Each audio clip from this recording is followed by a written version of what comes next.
Greetings, Cedar Valley, and welcome to the newest edition of the Arts Overlook. I'm your host, Ian Goldsmith. Each episode, we cover unique arts and entertainment stories from around the Cedar Valley. In this episode, we visited the Mecca of arts and entertainment in Cedar Falls. What is this Mecca, you ask? It's none other than the annual celebration, STURGIS Falls. Throughout the episode, we are going to highlight some fun STURGIS performers, as well as take a look at the upcoming show 9 to 5. Don't go away, because the STURGIS and More episode of Arts Overlook is going to start right now. Art is thriving in the Cedar Valley. It's everywhere. But if you don't know where to look, you could miss it. This is your local arts perspective. This is the Arts Overlook. On the off chance that you, the viewer, has never heard of STURGIS Falls, it is the enormous town celebration held annually every June here in Cedar Falls. The folks here at Cedar Falls Television had a blast filming throughout the celebration, capturing everything from music to parades to dog frisbee competitions to people just enjoying some yummy treats for their tummy. One place we found ourselves spending a lot of time is a place that is a staple of the STURGIS celebration. The Kids Way Big Top Tent has a plethora of entertainment for kids and adults alike. The first of these performers we're going to highlight is a man named Eric Michaels. What does Eric do? I'll give you a hint. Poof! Look, I made myself disappear. My name is Eric. I'm a professional magician. I'm 25 years old. I'm from the tiny little town of Janesville, just down the road from here. And believe it or not, 2013 is actually my 10-year anniversary of performing magic. Thank you, yes. Meet Eric Michaels. He's a magician, and he's been teaching himself how to do magic since he was 15 years old. I got into magic over 10 years ago. I saw Master Magician Lance Burton on TV doing a TV special, and he was doing his world-famous Dove Act. And I saw that, and I was like, how did that work? And then it just went from there. This is my 7th year at STURGIS Falls, and just started like a typical booking. They called and said, hey, want to come do a show? And we came to a show, and it just grows from there. We volunteered our trailer to park it next to the side of the stage to store props and everything, and then we assist also with setting all the curtains up in the backstage, and we provide the sound for the tent for the whole weekend as well, and so it's just grown a little bit every year. We're happy to come and help out. My favorite part of STURGIS Falls is getting to just perform on this wonderful stage. The crowds are always the best, and just all the fellow performers that come in as well. It's just, we all know each other and we all get along great, and we're just happy to work together. My voice teacher is in a band called Milk and Honey, and he is the lights guy for that. So he was asking her if she knew anybody, and she said me. So then we got together, and then it all worked out perfectly. And I have been his assistant for 2 years now. Practice all the time. In the summer season, it gets really busy. We have about 2 to 3 shows a weekend. So we do those shows, and then we also get together at least once a week on top of those shows to practice and run through things. In the off season, it gets a little bit slower. We still have about a few shows a month, so we'll get together on top of those shows with another about 3 to 4 practices and rehearsals each month there. Our shows develop, we start working on them basically a whole year in advance. So for STURGIS Falls next year, we'll start thinking about it here as soon as this weekend is over. We also have a core group of people that we get together with that are in the inner circle, if you want to call them. So some of them know how things work, some of them don't, and we just, hey, what do you think it worked? Did it not work? And we'll go over, we'll review it. How can we make it stronger? And we'll start playing that way. We go around all over Iowa. From Cedar Rapids up to Mason City, but we do travel larger distances as well. We've been up to Minnesota. I've done a show or two in Arizona. We'll be going out to past Interstate 35, way out in the western half of the state later this summer. And we perform at like fairs or birthday parties. And we do just about anything, from birthday parties to fairs, festivals, corporate events, you name it, we'll do it. So all our shows are family friendly, so it means everything applies to everyone. Anybody will enjoy it. Tricks range to appeal to everyone, from young children to old adults. The company parties, that's for adults, so we will take out the little stuff that we do for kids, and we'll do the stuff that more adults enjoy, things like that. Kids are great. The kids make the show unpredictable, and you just have to improv from time to time. And yeah, most of the jokes go over, that goes back to when we were working with our shows. We're like, okay, will a child get this joke? Or, you know, and then you throw in some that for adults. Okay, that's an adult joke, but it's still family friendly and things like that. But it's great working with children. You get the best smiles, the best reactions. They're fun. I like to get the kids involved and like watching how happy they are. I also like working with the people, like Eric and his father, who does the sound, because they're just a joy to work with. Favorite part about being a magician is that I get to entertain for people. It's not about the trick or the illusion, it's being able to entertain people and put a smile on their face that, you know, they might be having a bad day, but they see the show and they escape from reality for a little bit, and it takes their mind off of their troubles. And that's my favorite part, is getting to just make people happy. This is Eric Michaels. Thank you so much for watching. We hope you had a great day. My name is Eric Michaels. Take care, and God bless. And poof, I'm back. How did I do that? Well, a video producer never reveals his secrets. Magicians never reveal their secrets either, which can be pretty frustrating. In fact, I have a confession to make. I actually went frame by frame on some footage of some of Eric's best tricks to try to figure out how he did it, and I couldn't figure it out. Fooling a live audience is one thing, but fooling a cameraman who has the power to zoom in and watch it on repeat, now that's impressive. Speaking of impressive, next up is a man who has been performing at Sturgis Falls for 26 years. Although his presence at Sturgis is over a quarter of a century old, his coordination and his jokes are as fresh as ever. Meet Dean Franzen, the Dean of Juggling. I'll try it for real, and if I get it, you have to clap. If I don't get it, you have to call 911. Well, years ago I used to live in San Francisco back in the 1980s, and some people out there used to juggle that I worked with, and Golden Gate Park was a good place to hang out, Jugglers, California. We moved back to Iowa and there wasn't anybody else juggling around here, so I developed a little show, and I think this is about 26 years I've been to Sturgis Falls so far. When I first got started, I used to set up over by the ice house and just pass a hat. I wasn't on any stage or anything, and we'd do busking, you know, passing the hat. And it went pretty well, and a couple years later we got the kids stage going, and it's been great. Usually start off the show with these things called the Chinese devil sticks. It was the first thing I ever learned way back in California, and it sort of gives me a chance to get the juices flowing. And I do all the common things like balls and rings and clubs. And then we try to throw in some other stuff like the spinning plates, cigar boxes, some little more obscure forms of juggling. And I don't really ever have a set routine or set list, but just sort of let the show flow and have these different props sitting there and grab one and start juggling. And club juggling is, you juggle 3 clubs, you know, they're like bowling pins, but they're made out of plastic actually. And they're real good to pass back and forth. So my wife Jolene and I juggled together quite a bit, just practicing, and then she got tired of me being away on the weekends. So she learned a little bit of a routine too. And I tell you the truth, that's one of the more popular parts, when the husband-wife shtick and all that. And yeah, she enjoys coming out too on stage. Well, the family shows, I've worked comedy clubs, and they're all great, these venues. But I like it when kids come, because the kids can get up on the stage and participate with me. And everybody likes to see their kids get up on stage, and it just makes it fun for the whole family. And then when the kids get up, you don't know what's going to happen, to tell you the truth. Makes it exciting for me. Some of the jokes are for the kids, some for the parents, and everybody has a good time, you bet. I was just telling somebody I have about 2 hours worth of material, so if I do a half-hour show, I can just rotate the jokes and look for new kids for the next show. It's kind of improv, actually. It's a lot of throwaway jokes and routines that are sort of roughly sketched out. James, on the count of 3, start juggling.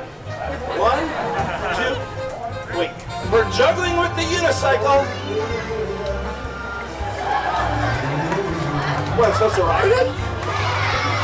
Okay. This and $2 will get you a cup of coffee at Starbucks.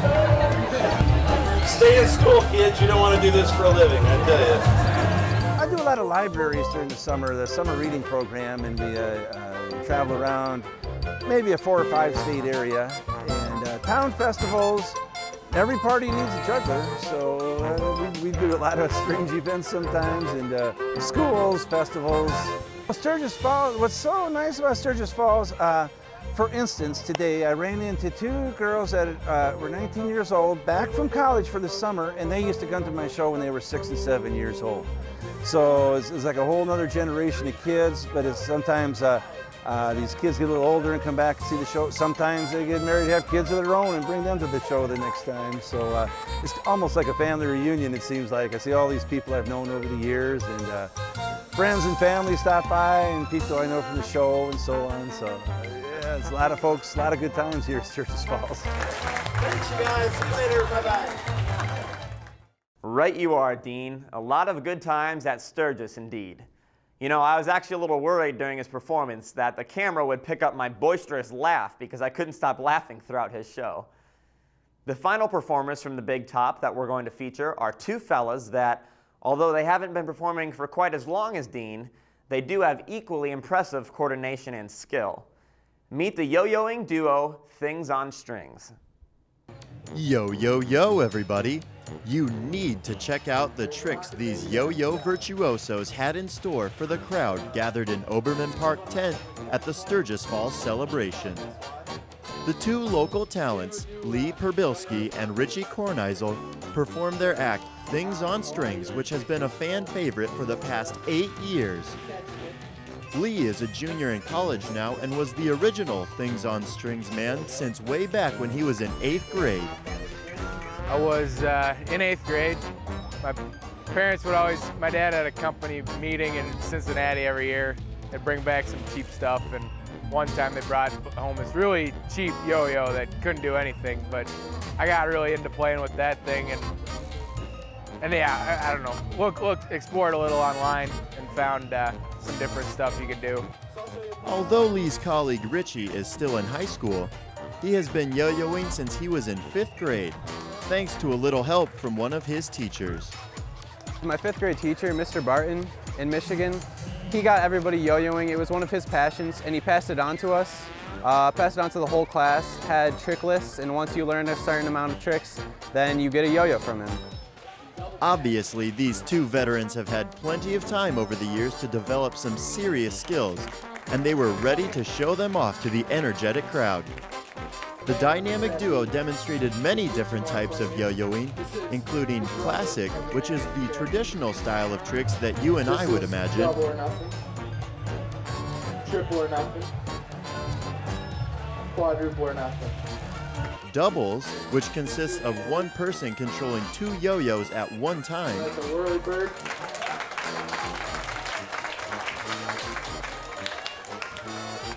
Off-string yo-yoing, where the yo-yo itself is not even attached to a string, allowing for all sorts of aerial tricks.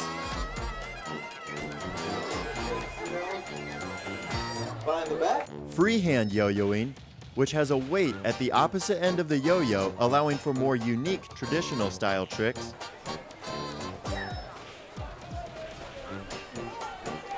And finally, there was Diablo, or Chinese yo-yoing, which consisted of a large, unattached yo-yo on a string with two handles. This form of yo-yoing is pretty rare, making the tricks like nothing many have ever seen before. Even though age and distance have done their best to separate these two teammates, they have continued coming back to Sturgis to show off their skills all this time, despite Lee being at college for the past 3 years. Richie understands why coming back year after year is still so enjoyable. My favorite part about yo-yoing is showing it to people. Practicing's fun, but it's not fun unless you share what you've learned with people, and the encouragement that you get from people, and you can go to contests and meet a lot of them. It's a really social activity. I mean, it takes a lot of practicing by yourself, but once you can show it to people, it just makes them smile, you know, and that's what it's all about. Both Lee and Richie have not had the time to practice like they once did back when they first teamed up. They still make time to meet up shortly before Sturgis to ensure they are ready for their show. Luckily, both partners agree that performing yo-yo tricks comes back easily, just like riding a bike. I think it's good because there's like fundamental things, muscle memory, you never forget. And then with yo-yoing, you just combine it. It's unique too. A lot of people kind of identified me as the yo-yo guy. Seeing a quality yo-yo trick can bring out a smile in just about anyone, young or old. This terrific tandem has certainly found that out over the past 8 years at the Sturgis Falls celebration. It's those smiles they provoke out of children and adults alike which have kept them returning each summer to showcase their abilities. For Cedar Falls Arts Overlook, I'm Matt Lange. Thank you, Matt. Also, we want to give a big thank you to Molly Kaler and all the performers and crew for the Kids Way Big Top Tent. Sturgis Falls wouldn't be the same without you to entertain the kids and to entertain people like me who are kids at heart. Shifting away from Sturgis Falls, we're going to preview the upcoming musical at the Waterloo Community Playhouse, 9 to 5. Mike Mennan has the story. Does anyone remember the classic 1980 film starring Jane Fonda, Lily Tomlin, and Dolly Parton, turning the workplace table on their bigot of a boss, Dabney Coleman? Well, I sure do. And now it's a musical with lyrics written by Dolly Parton herself. And this musical is coming to a Waterloo Community Playhouse near you. The story keeps pretty close to the original script, but there are some new elements that would be attractive to any audience. Still set in 1979. The main advantage of it being rewritten almost 30 years later is we know a lot of things we didn't know then. So there can be a lot of foreshadowing in some of the lines that you obviously couldn't do without doing some high-grain guessing back then. In any theater production, you want to make sure that you have the right leading actors, but when it comes to a musical, you need to make sure you have the right leading actors and a great ensemble cast to add the right zest to the show. A great ensemble. We have a lot of people. About half the cast plays one role. The other half play multiple roles. And we have some big ensemble numbers. This musical centers around 3 women who work in an office together and a boss that makes their jobs quite difficult. In the musical 9 to 5, I basically am the boss of Consolidated Incorporated, and I am described as a sexist, egotistical, lying, hypocritical bigot. It gives you kind of a short version of my character. The trials that I put them through, I would say, are your basic disrespect, ordering them, not asking nicely, but ordering them to bring me coffee, kind of putting them in a subservient role. Not calling them ladies or ma'am or madam, but girls, and just being extremely what I would consider rude and condescending, not considering them anywhere near an equal, and bypassing them for promotions just based on their being females. The 3 female leads in this musical do a great job of coming together and start to make changes around the office. Those 3 are phenomenal. I mean, every one of them. Dora Lee she has a wonderful expressive face and a tremendous voice. Violet Newstead is played by Rosemary, and Rosemary and I were actually college. We went to the same college together way back when, so I'm very familiar with her. She has kind of a motherly quality about her, but she has a lot of strength too. And I mean, she looks at you, she can look daggers, and she has a wonderful voice, tremendous technique.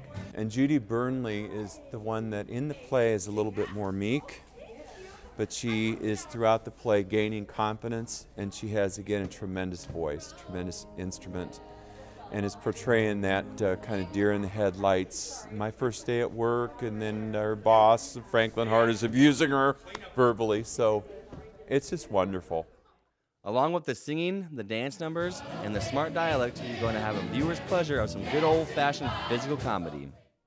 The physical comedy is basically that at one point I'm hogtied and roped and branded in the behind, which is hilarious for the audience, I hope.